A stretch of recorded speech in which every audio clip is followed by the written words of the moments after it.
Welcome to the Fairest podcast. Here we explore spiritual insights and practical strategies to help you cultivate a family life rooted in beautiful, self-giving love. Join us as we invite experts to share uplifting perspectives and actionable advice for navigating the joys and challenges of modern family dynamics. Welcome back to the podcast. Today's episode is a presentation from our CEO, Marti, about pornography and social media addiction and the effect it can have on families. As these are sensitive topics of discussion, listeners' discretion is advised. The world has been dealing with a pandemic over the last few years. We have all been fighting together to get through it. Hopefully things are getting back to normal. However, as I have some not so good news, which is that there's another ongoing pandemic that is even more lethal, affecting each one of our families. And is related to pornography addiction and social media addiction. I want to tell you a story about growing up. When I was in 7th grade, we were having supper in the kitchen and the phone rang.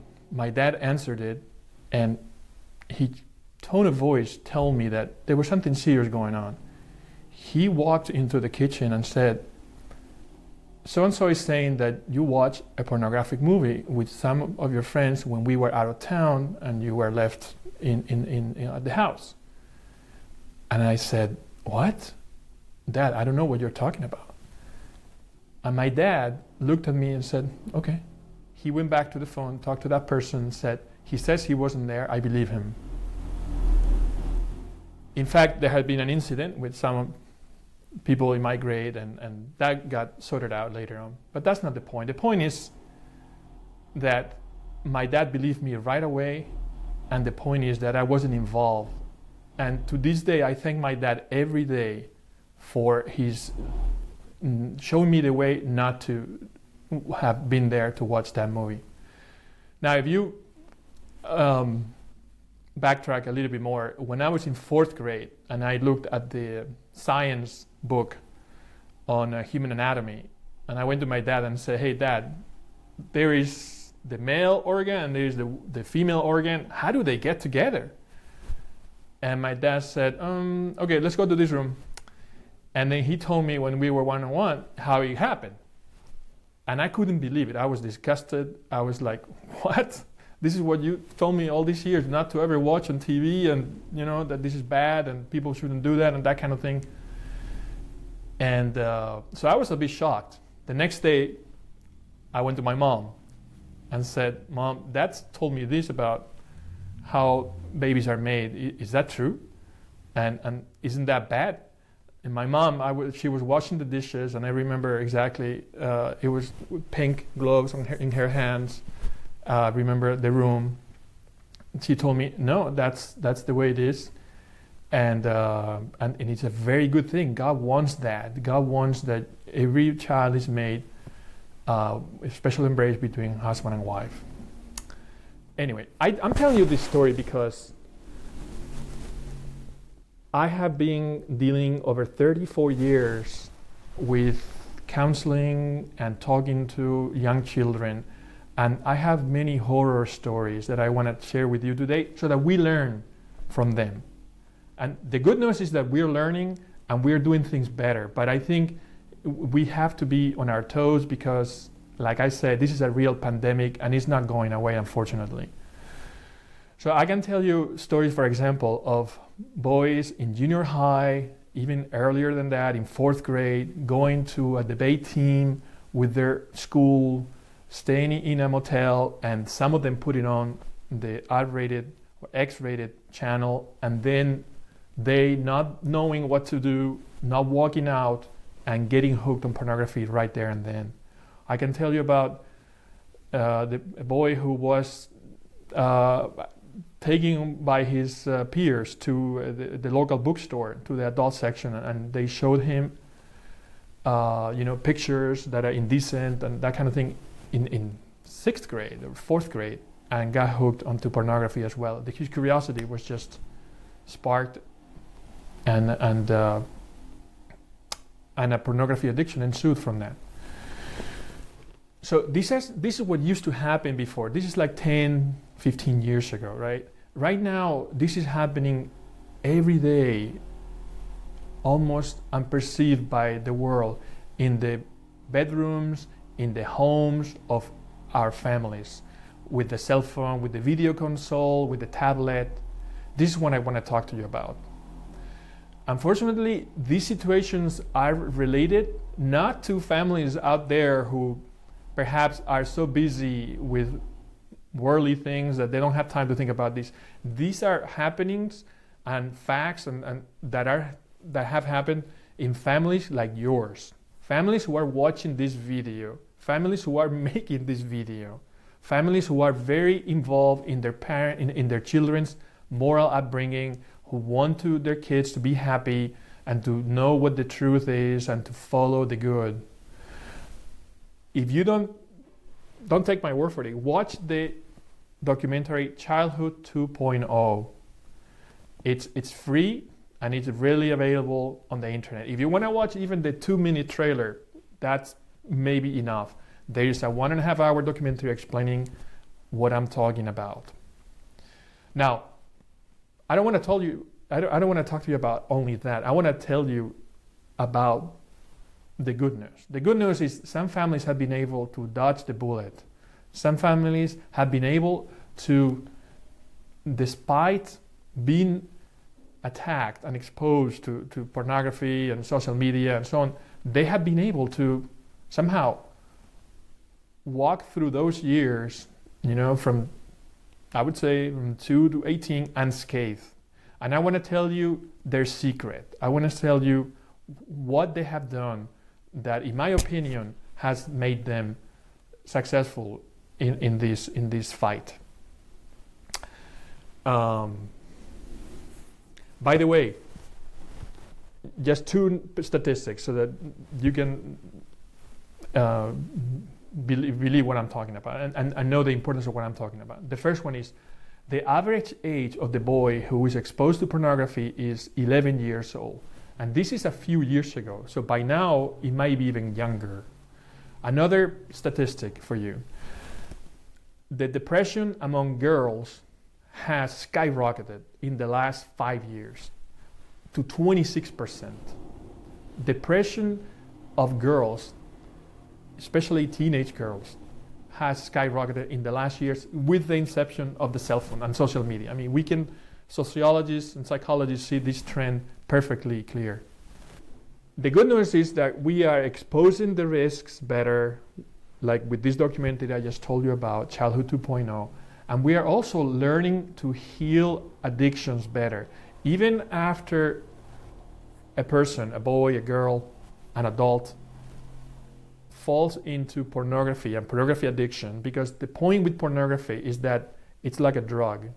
Okay, if there's a switch that is turned on and it's very hard to turn off, but we are finding ways to process the addiction, to help the person over some time, even though it becomes a lifetime struggle. I have seen that many times. So the secret that I was telling you about, these families that have dodged the bullet, is related to prevention. Okay, it's sort of like a vaccine that there is for pornography addiction, for social media addiction, that they have practiced with their children, in their families. And it has 2 components. The number 1 component, and the most important one, is conversations between the parents and the children about human love and sexuality in the context of a real friendship between parents and children. The second component is limiting exposure to screens. Both in tandem will help families, your family, to navigate this difficult pandemic of social media, cell phones, screens, pornography, and so on. I will tell you that one of them by itself, if it is very high, it's almost enough. If you have a strong enough friendship with your children and you are talking with them and there is communication and conversations and you're forming your children's conscience over time, from all that period, from the time they start talking until 18, but actually it starts even at 0, and I'll explain that. from 0 to 18, critical years, those families that have that strong connection and have these conversations have a much better success rate of not having their children fall into pornography, social addiction, other types of depression associated with social media. But you don't have to have a perfect friendship and conversation with your kid. It has to be good enough, and also have a good enough limit to exposure, knowing how to treat screens in your house. And I'm going to talk to you about these two means that people are using, the vaccine against pornography addiction, and I'm going to share with you strategies for increasing in those. Let's start with limiting exposure to screens, all right? So it's very important to know what. So we're talking about cell phones, smartphones, we're talking about tablets, iPads, video consoles, personal computers, we're talking about desktops, anything that has screens and is connected to the internet. I'm sure in the future there will be even more of them. Probably become smartwatches, it'll become even appliances at home that have a connection and a screen. So all of these things, I just call them screens. You need to know whose they are, where they are. Is it their neighbors? Is it their uncles? Is it the schools and they're using it? Because many schools are now requiring laptops, iPads, and so on and so forth. So to be aware, there is a very good website to take an inventory. It's called a household inventory survey that will tell you whether or not you are at risk of inviting pornography into your home. The website is protectyoungeyes.com. I suggest it's free. You can take the test and you can use the information there. It has a lot of information about what screens are, what each app in the phone does, and how they have a browser or not, how to use it, and so on. How to set up a filter. A good suggestion for this exercise is, because if you go home and start, hey kids, for now on, we're not going to use cell phones, we're not going to use screens, forget it, it's bad, you're going to have a World War III at your house. I would rather suggest that you have a conversation with your children. Sometimes a good way to start that conversation is to watch something like the Netflix. Actually, yes, I'm recommending here watching a Netflix documentary. Sometimes these things are very useful and the use of technology is good. We have to acknowledge that. It's only when people who want to manipulate us and make money of our weaknesses and vices and your children's weaknesses and vices that it becomes a problem. But watch the Netflix documentary Social Dilemma. Watch it with your kids. This one is good to watch with your kids. I don't recommend that you watch Childhood 2.0 with your kids. That one you should watch on your own with your spouse. And then after you watch the Social Dilemma on Netflix, have a conversation with them about screens.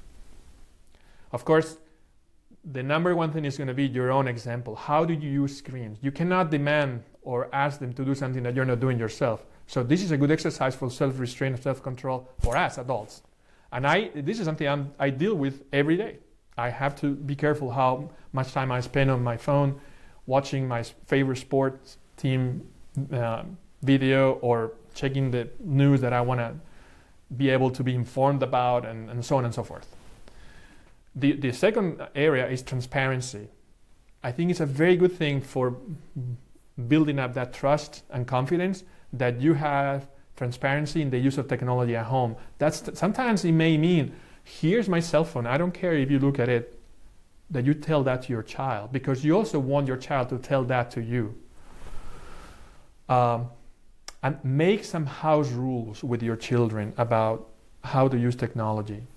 Again, you have to involve them in making those rules. You have to explain to them why you are suggesting something. You have to get their input into them and then get them to buy into them. It's a fundamental question of who needs screens at home, what for, and when. One very important time of the day is the nighttime. It's important that nighttime internet is down in your house, that they don't have access, either because the service is down, because you turn it off, but also their cell phones, that they leave their cell phones and all the other gadgets that have Wi-Fi access somewhere outside their bedroom, somewhere perhaps in a common room where everybody charges their iPhones or smartphones. And then finally, actually related to nighttime, it's also think about the times when they're at home alone. It's a very important time of the day when they're alone. Think that this thing is going to attack them at their weakest point, and the weakest point is usually when we are alone.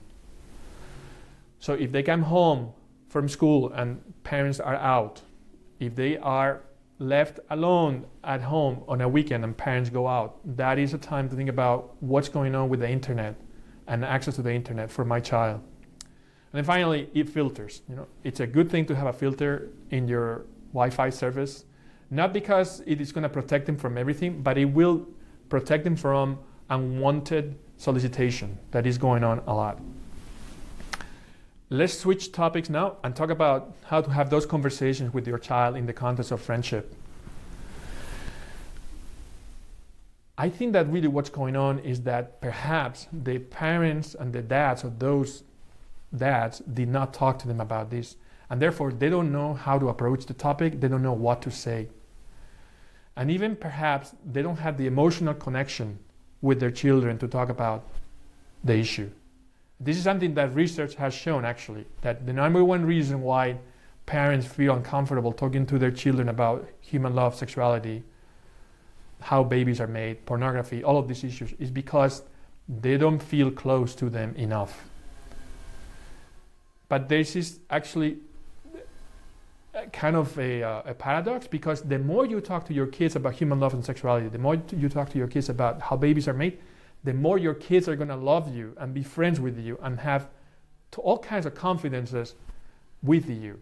So it's actually, even though there's a fear of what to say and when to say and how to say it, after you do it, no matter how you do it, no matter how badly you do it, you can always do it better than the internet, which is where people are going to find out how babies come into the world. This is how your children are going to find out if you don't tell them, either from the internet, which is now the number one source of information about sex. Isn't that crazy? Or their peers. And you can do a better job than both of them, right? And then actually, I want to give you 3 pointers in how to connect emotionally with your children, because this is related to this topic.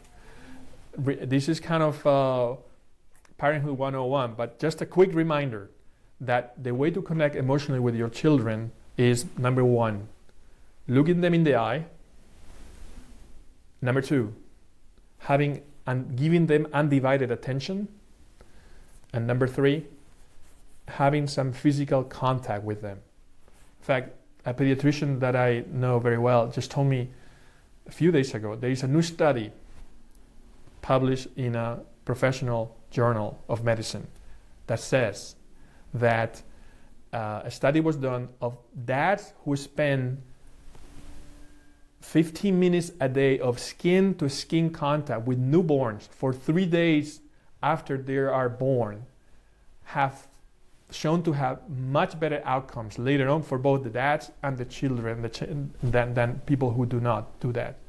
So physical contact, undivided attention, a few times a day when you drop what you're doing because your child is asking you a question. Even if you are talking to an adult, even if you're reading the newspaper, very interested in watching the news, or even working very focused, you can tell the child, hey, we'll talk more about that later, but your reaction is not of rejection, but actually trying to accommodate his curiosity, his interest, whatever he needs you for.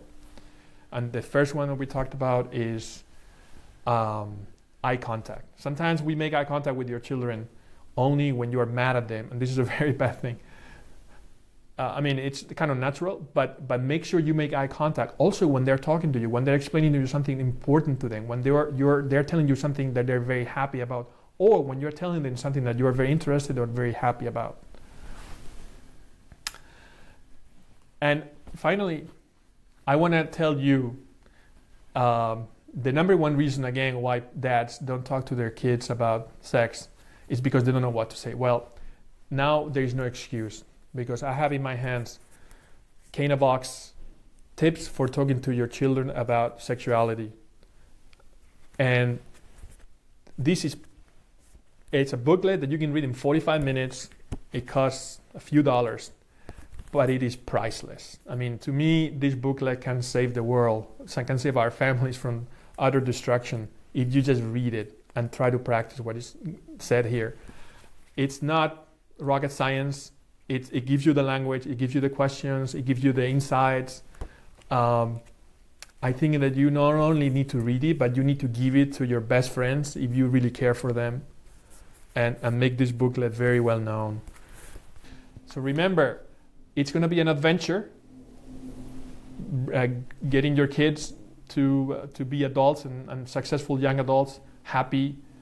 It will be your work for many years to come. But it's something that you are not alone. It's something that people are thinking about. They want to help you in the resources I just told you about. And at the end, it's such a joy to think back of my dad and that conversation I had with him when I was in 7th grade. And right away, he believed me because he knew who I was, because he have taught me who to be. Thank you very much. Thanks for listening to this episode of the Fairest Love Podcast. In 2025, we are continuing to share the beautiful devotion to Mary, Mother of Fairest Love, while providing practical tools and advice for parents, couples, and families. You can help us with this mission by sharing this episode with a friend, subscribing to the podcast, or leaving a review. To learn more, visit us at fairestlovefamilyproject.org.